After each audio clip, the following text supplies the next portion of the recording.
Morning વિદ્યાર્થી મિત્રો, કેમ છો બધા? મજામાં ને? સરસ. ચાલો આજે આપણે ધોરણ 5 વિષય અંગ્રેજી લિટલ સ્ટેપ 13, 14 અને 15 શીખીશું. લિટલ સ્ટેપ 13, 14, 15 તેની એક્ટિવિટી 1 રાઇમ્સ છે. રાઇમ્સનું નામ છે શેરિંગ સ્વીટ્સ. શેરિંગ એટલે વહેંચવું અને સ્વીટ્સ એટલે મીઠાઈ. શેરિંગ સ્વીટ્સ એટલે કે મીઠાઈ વહેંચવી. ચાલો આપણે રાઇમ સમજીશું. 1 and 1 make 2. 1 એટલે એક, એન્ડ એટલે અને, 1 એટલે એક, મેક એટલે થાય 2. એ તમને શું સમજાવે છે? 1 and 1 make 2 એટલે કે એક અને એક બે થાય. 1 is for me and you. 1 is for. 4 એટલે માટે. 1 એટલે 1 is એટલે કે એક એક, એન્ડ એટલે અને, યુ એટલે તારા. એક એક મારા માટે અને તારા માટે. 2 and 2 make 4 એટલે બે અને બે ચાર થાય. 1 is and still 2 more. 2 and 2 make 4 એટલે બે અને બે ચાર થાય. 1 is and still 2 more. 1 is એટલે કે એક એક, એન્ડ એટલે અને, સ્ટીલ એટલે હજી પણ, મોર એટલે વધારે અને 2 એટલે બે. એક એક અને હજી પણ બે વધારે. 3 and 3 make 6 એટલે 3 અને 3 6 થાય. Big lollipops on sticks. Big એટલે મોટી, લોલીપોપ એટલે કે લોલીપોપ, ઓન એટલે ઉપર, સ્ટિક એટલે સળીઓ. લાકડીઓ અથવા તો સળીઓ પર મોટા લોલીપોપ. 4 and 4 make 8. 4 and 4, 4 એટલે 4, એન્ડ એટલે અને 4 એટલે 4. 4 and 4 make 8 એટલે 4 અને 4 8 થાય. Jalebis and barfis on the plate. Jalebis એટલે જલેબીઓ, એન્ડ એટલે અને, બરફીસ એટલે બરફીઓ, ઓન એટલે ઉપર, પ્લેટ એટલે ડીશ અથવા તો થાળીમાં. થાળીમાં જલેબી અને બરફી. 5 and 5 make 10. 5 એટલે 5, એન્ડ એટલે અને, 5 એટલે 5, મેક એટલે થાય, 10 એટલે 10. 5 અને 5 10 થાય. Let's count them all again. Let's એટલે ચાલો, કાઉન્ટ એટલે ગણીએ, ધેમ એટલે તેમને, ઓલ એટલે બધાને, અગેન એટલે ફરીથી. ચાલો તે બધાને ફરીથી ગણીએ. એકવાર ફરીવાર રાઇમ્સ સમજાવું છું. 1 and 1 make 2. 1 and 1 make 2. 1 is for me and you. 2 and 2 make 4. 1 is and still 2 more. 3 and 3 make 6. Big lollipops on sticks. 4 and 4 make 8. Jalebis and burfis on the plate. 5 and 5 make 10. Let's count them all again. એક અને એક બે થાય. એક એક મારા માટે અને એક એક તારા માટે. 2 and 2 make 4 એટલે કે બે અને બે ચાર થાય. 1 is and still 2 more એટલે કે એક એક અને હજી પણ બે વધારે. 3 and 3 make 6 એટલે કે 3 અને 3 6 થાય. બિગ લોલીપોપ્સ ઓન સ્ટિક્સ એટલે કે મોટા લાકડીઓ અથવા તો સળીઓ પર મોટા લોલીપોપ. 4 and 4 make 8. 4 અને 4 8 થાય. Jalebis and barfis on the plate. Plate એટલે કે થાળીમાં. જલેબીસ એટલે કે જલેબી, એન્ડ એટલે અને, બરફીસ એટલે બરફી. થાળીમાં જલેબી અને બરફી. 5 and 5 make 10. 5 એટલે 5, એન્ડ એટલે અને, 5 એટલે 5, મેક એટલે થાય, 10 એટલે 10. 5 અને 5 10 થાય. Let's count them all again. Let's એટલે ચાલો, કાઉન્ટ એટલે ગણીએ, ધેમ એટલે તેમને, ઓલ એટલે બધાને, અગેન એટલે ફરીથી. ચાલો તે બધાને ફરીથી ગણીએ. હવે આપણે એક્ટિવિટી 2 જોશું. એક્ટિવિટી 2 આની અંદર ચિત્ર વાર્તા છે, તે આપણે સાંભળવાની છે અને વાંચવાની છે. એક્ટિવિટીનું નામ છે the class goes four picnic. The class goes four a picnic. The class એટલે વર્ગ, પિકનિક એટલે સહેલ પર, ગોઝ એટલે જાય છે. The class goes four a picnic એટલે કે વર્ગ છે તે સહેલ પર જાય છે. હવે આ વર્ગની અંદર વિદ્યાર્થી મિત્રો કાંગારૂ છે, પપ્પી એટલે કે ગલુડિયું છે, મિસ ગૌરી એટલે કે ગાય છે, ફિશ એટલે કે માછલી છે, સ્ક્વિરલ એટલે ખિસકોલી છે. આ બધા પ્રાણીઓનો એક વર્ગખંડ છે. જેમ તમે કેમ વિદ્યાર્થી મિત્રો ટીચરને કહો છો કે આપણે આ વખતે પ્રવાસમાં ક્યાં જાશું, તમે અમને ક્યાં લઈ જાશો, એમ આ પ્રાણીઓનો વર્ગખંડ છે. અને મિસ ગૌરી એટલે કે ગાય છે તે તેમના શિક્ષક છે. આ બધા પ્રાણીઓ જે વિદ્યાર્થી મિત્રો છે તે તેમના શિક્ષક એટલે કે ગાયને કહે છે, ગૌરીને, કે ચાલો આપણે પિકનિક ઉપર જઈએ. અને તે બધા જ વિદ્યાર્થી મિત્રો એટલે કે પ્રાણીઓ છે તે તેના ટીચર એટલે કે ગૌરી એટલે કે ગાય સાથે પિકનિક ઉપર જાય છે. હવે તે કયા સ્થળે પિકનિક ઉપર જાય છે? તો કે તે સુંદરવનની પિકનિક ઉપર જાય છે. તે સુંદરવન જંગલમાં પહોંચે છે. ત્યાં પહોંચે છે ત્યાં જ અચાનક જ વરસાદ શરૂ થઈ જાય છે અને તેઓ આજુબાજુ જુએ છે તો તેને સામે એક મકાન દેખાય છે. એ મકાનમાં ખખડાવે છે, બધા વારાફરતીવાળા અવાજ કરે છે, પણ કોઈ પણ તે મકાનની અંદર દેખાતું નથી. પછી તેઓ પોતે જ અંદર એન્ટર થઈ જાય છે એટલે કે દાખલ થઈ જાય છે. જ્યાં અંદર જઈને જુએ છે તો મકાન આખું ખૂબ જ ગંદુ હોય છે. પછી બધા પ્રાણીઓ પોતપોતે ભાગે પડતું કામ વેચે છે અને બધા જ ભેગા મળી અને તે મકાન છે તે સાફ કરે છે. તો ચાલો આવી એક્ટિવિટી આપણે જોશું. એક્ટિવિટી 2 તેની અંદર સ્ટોરી છે the class goes four a picnic એટલે કે વર્ગ સહેલ પર જાય છે. હવે સૌથી પહેલાં તમને જુઓ પિંક કલરનો એરો આપ્યો છે ને, એમાં આપણે જોવાનું છે કે let's go for a picnic. એમ કોણ બોલે છે? તો કે કાંગારૂ બોલે છે. એટલે કાંગારૂ સેઝ. કાંગારૂ સેઝ એટલે કાંગારૂ કહે છે let's go for a picnic. ચાલો સહેલ પર જઈએ અથવા તો ચાલો પ્રવાસ પર જઈએ. લેટ્સ એટલે ચાલો, ગો એટલે જઈએ, ફોર એટલે માટે, પિકનિક એટલે પ્રવાસ અથવા તો સહેલ. ચાલો પ્રવાસ પર જઈએ. હવે છે તમારે કે કેન વી, એની નીચે જુઓ પિંક કલરનું જ બીજું કે can we go for a picnic please. આમ કોણ બોલે છે? તો કે ફિશ. ફિશ એટલે કે માછલી. જુઓ ત્યાં માછલી દેખાય છે, એરો કર્યો છે ત્યાં. તો fish says can we go for a picnic please. એટલે માછલી કહે છે કે અમે સહેલ પર જઈ શકીએ છીએ પ્લીઝ, એમ પૂછે છે એના ટીચરને. હવે એની બાજુમાં આપણે છે કે please teacher let's go for a picnic. તો એમ કોણ બોલે છે? તો કે એની બાજુમાં જો ફિશની બાજુમાં કોણ છે? તો કે ખિસકોલી એટલે કે સ્ક્વિરલ છે. Squirrel says please teacher let's go for a picnic. ખિસકોલી કહે છે પ્લીઝ બહેન ચાલો આપણે સહેલ પર જઈએ. હવે એની બાજુમાં પિંક કલરનું છે, જો એ કોણ બોલે છે? તો કે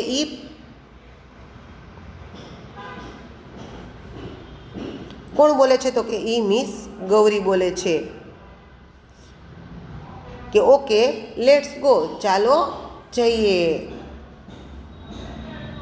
પછી શું છે? તો કે yes we want to go for a picnic.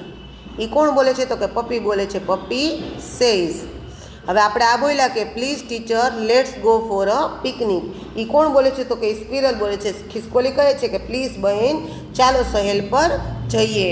હવે આપણે એ દૂધિયાની હારે પાછું ઓલું ઉપરનું દૂધિયા લેવાનું છે કે યસ. એ કોણ બોલે છે? તો કે પપ્પી બોલે છે. Puppy says yes we want to go for a picnic. Puppy કહે છે કે હા અમારે સહેલ પર જવું છે. તો હવે આવશે પિંકવાળું miss Gauri says okay let's go. એટલે કુમારી ગૌરી કહે છે કે સારું ચાલો જઈએ. So the children of class 5 decide to go for a picnic. So એટલે તેથી, ચિલ્ડ્રન એટલે બાળકો, ઓફ એટલે ના, ક્લાસ એટલે ધોરણ, 5 એટલે 5, ડિસાઇડ એટલે નક્કી કર્યું, ટુ ગો એટલે જવા, ફોર એટલે માટે, પિકનિક એટલે સહેલ પર. આમ 5મા ધોરણના બાળકોએ સહેલ પર જવાનું નિર્ણય કર્યો અથવા તો પ્રવાસ ઉપર જવાનું નક્કી કર્યું. They took a bus and went to Sundarban.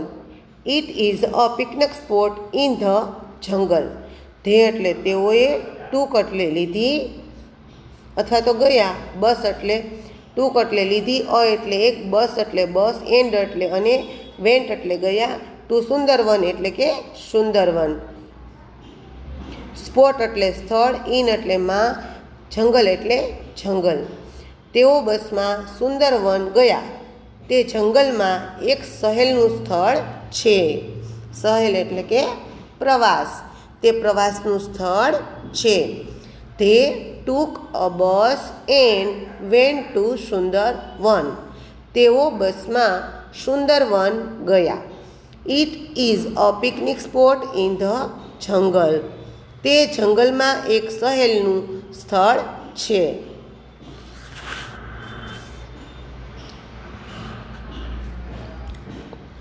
All of them got down from the bus. All એટલે બધા, ધેમ એટલે તેમાંથી, ડાઉન એટલે નીચે, ગોટ એટલે ઉતર્યા, ફ્રોમ એટલે માંથી, બસ એટલે બસ. તેઓ બધા બસમાંથી નીચે ઉતર્યા. They started to walk towards the jungle. They એટલે તેઓએ, સ્ટાર્ટેડ એટલે શરૂ કર્યું, ટુ વોક એટલે ચાલવાનું, ટુવર્ડ્સ એટલે ની તરફ, જંગલ એટલે જંગલ. They started to walk towards the jungle.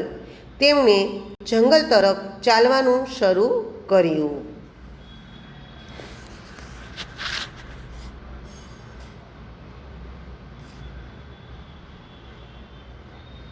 Suddenly it started raining. Suddenly એટલે કે અચાનક. ઇટ એટલે ત્યારે, સ્ટાર્ટેડ એટલે શરૂ થયો, રેઇનિંગ એટલે વરસાદ. અચાનક વરસાદ વરસવા માંડ્યો. They so a building in front of them. They એટલે તેઓએ, સો એટલે જોયું, બિલ્ડિંગ એટલે મકાન, ઇન ફ્રન્ટ ઓફ એટલે સામે, ધેમ એટલે તેમની. તેમણે તેમની સામે એક મકાન જોયું. They rain towards it. તે એટલે તેઓ, રેન એટલે દોડ્યા, ટુવર્ડ્સ એટલે ની તરફ, ઇટ એટલે તેની. તેઓ તેની તરફ દોડ્યા. The door was open. Door એટલે બારણું, વોઝ એટલે હતું, ઓપન એટલે ખુલ્લું. બારણું ખુલ્લું હતું અથવા તો બારણું ઉઘાડું હતું. તે એન્ટર્ડ. તે એટલે તેઓ, એન્ટર્ડ એટલે દાખલ થયા. તેઓ અંદર પ્રવેશ્યા અથવા તો તેઓ અંદર દાખલ થયા. It was a very dirty house. It એટલે તે, વોઝ એટલે હતું, વેરી એટલે ખૂબ જ, ડર્ટી એટલે ગંદુ, હાઉસ એટલે ઘર. તે ખૂબ જ ગંદુ ઘર હતું. They could not see anybody inside. They એટલે તેઓએ, કુડ નોટ એટલે નહીં, સી એટલે જોયું, એનીબડી એટલે કોઈ પણ, ઇનસાઇડ એટલે અંદર. તેમને અંદર કોઈ દેખાયું નહીં. They sautéed. તે એટલે તેઓએ, સાઉટેડ એટલે કે બૂમ પાડી. તેઓએ બૂમ પાડી.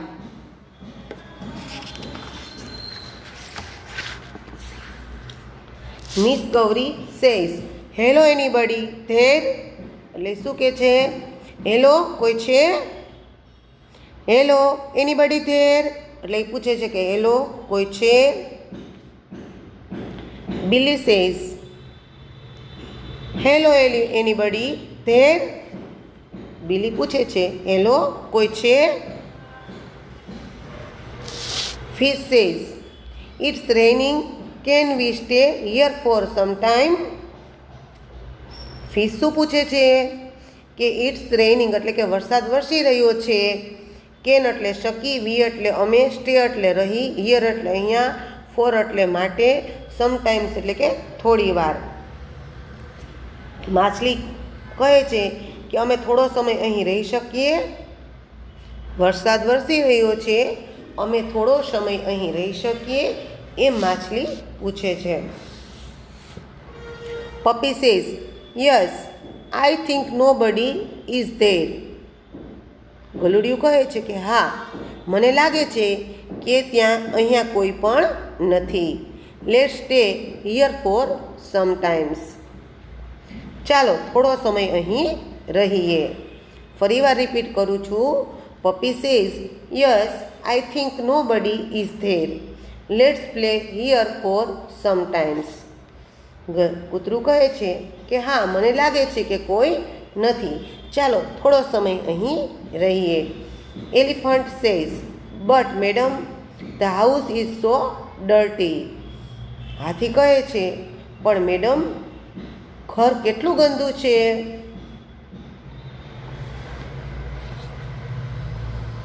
Miss Gauri says let's clean it. કુમારી ગૌરી કહે છે ચાલો તે સાફ કરીએ. Four of you clean the kitchen. Four એટલે 4, ઓફ એટલે ના, યુ એટલે તમે, ક્લીન એટલે સ્વચ્છ કરો, કિચન એટલે રસોડું. તમે 4 રસોડું સાફ કરો. Four of you clean this big room. તમે 4 આ મોટો ઓરડો સાફ કરો. ફોર એટલે 4, ઓફ એટલે ના, યુ એટલે તમે, ક્લીન એટલે સ્વચ્છ કરો, ધીસ એટલે આ, બિગ એટલે મોટો, રૂમ એટલે ઓરડો. તમે 4 આ મોટો ઓરડો સાફ કરો.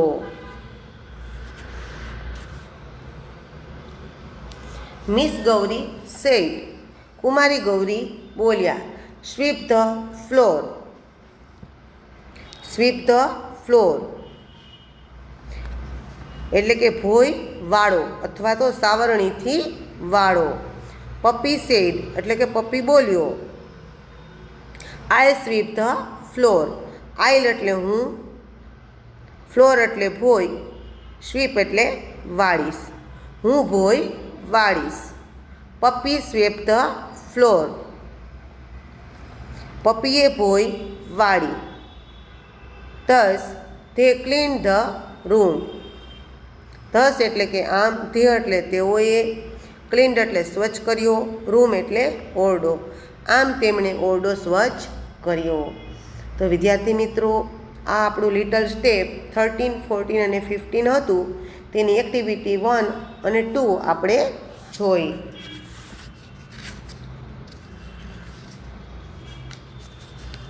તો તમને આ એક્ટિવિટી સમજાઈ ગઈ ને? જો આ એક્ટિવિટીમાં કાંઈ પણ ક્વેરી હોય, ન સમજાતું હોય તો આપણે નેક્સ્ટ ટાઈમ ફરીવાર આ એક્ટિવિટીને રીડ કરશું. ઓકે વિદ્યાર્થી મિત્રો, નેક્સ્ટ લેક્ચરમાં આપણે ફરી મળીશું.